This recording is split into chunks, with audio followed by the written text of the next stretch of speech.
નમસ્કાર મિત્રો, હું છું ડૉક્ટર વંદના તન્ના, નેચરોથેરાપિસ્ટ એન્ડ યોગ ટ્રેનર, ન્યૂ જીવન નેચર ક્યોર સેન્ટર જામનગર. મિત્રો, આજે આપણે વાત કરવાના છીએ પંચકર્મની.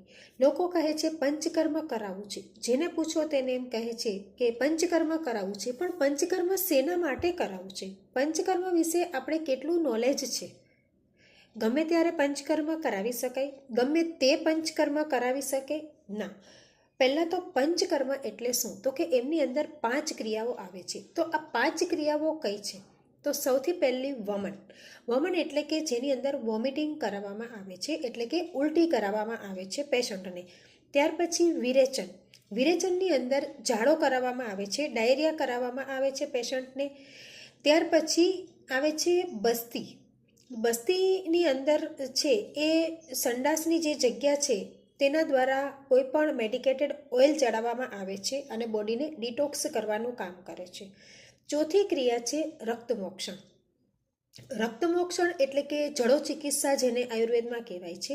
આ જડો મૂકી અને જે ખરાબ બ્લડ છે તેને બોડીમાંથી બહાર ખેંચવામાં આવે છે. અને 5મી ક્રિયા છે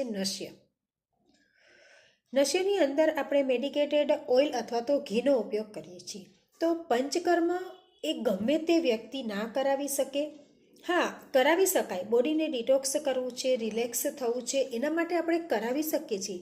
પણ તેના માટે એક સિઝન હોય છે કે અમુક સિઝનની અંદર આપણે કરાવી શકીએ છીએ. પંચકર્મની અંદર આ 5 ક્રિયાઓ બધા પેશન્ટને કરવામાં નથી આવતી.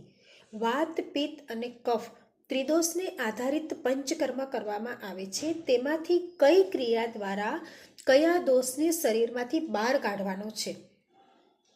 5 ક્રિયાઓ દરેક વ્યક્તિને ના કરવાની હોય તો દરેક વ્યક્તિ છે એ પંચકર્મ ન કરાવી શકે. અને શેના માટે કરાવવાનું છે એ પહેલાં આપણને એની જાણકારી હોવી જોઈએ, તો જ આપણે પંચકર્મ કરાવી શકીએ છીએ. આ 5 ક્રિયાની અંદર બધી જ ક્રિયાઓના અલગ અલગ બેનિફિટ્સ છે અને અલગ અલગ દોષને બહાર કાઢવા માટે આ ક્રિયા કરવામાં આવે છે. તો આ છે આપણું પંચકર્મ. પંચકર્મ સિવાય એક નેચરોથેરાપિસ્ટ તરીકે હું તમને એટલું જ કહીશ કે પંચકર્મની ક્રિયા કરાવ્યા વગર પણ આપણે નેચરલ બોડીને ડિટોક્સ કરી શકીએ છીએ. તેના માટે આપણે આવી કોઈ ક્રિયા કરાવવાની જરૂર નથી પડતી. ક્રિયાઓ બેસ્ટ છે આયુર્વેદની અંદર. આ સિવાય પણ ઘણી બધી બસ્તીઓ થાય છે અને ખૂબ બેસ્ટ છે બધી જ ક્રિયાઓ.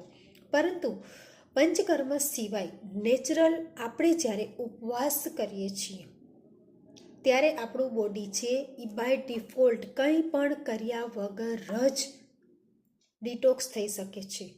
તો પછી આવી કોઈ પણ ક્રિયા કરવાનો શું મતલબ? હા, આ ક્રિયાઓ આપણે રેગ્યુલર પણ અમુક ક્રિયા આપણે કરી શકીએ છીએ. જેમ કે નશ્ય છે તો નશ્યને આપણે રેગ્યુલર કરી શકીએ છીએ. પણ શેના માટે નશ્ય કરવાનું છે, કયા દોષને બહાર કાઢવાનો છે, કયા રોગ માટે કરીએ છીએ, એની જાણકારી આપણને હોવી જોઈએ. ગમે તે વ્યક્તિ ગમે ત્યારે પંચકર્મ કરાવી શકે નહીં. તો મારો આ વિડીયો આપને ઉપયોગી લાગ્યો હોય તો લાઈક અને શેર કરવાનું ભૂલશો નહીં અને મને કેપ્શનમાં જરૂરથી જણાવશો. Thank you.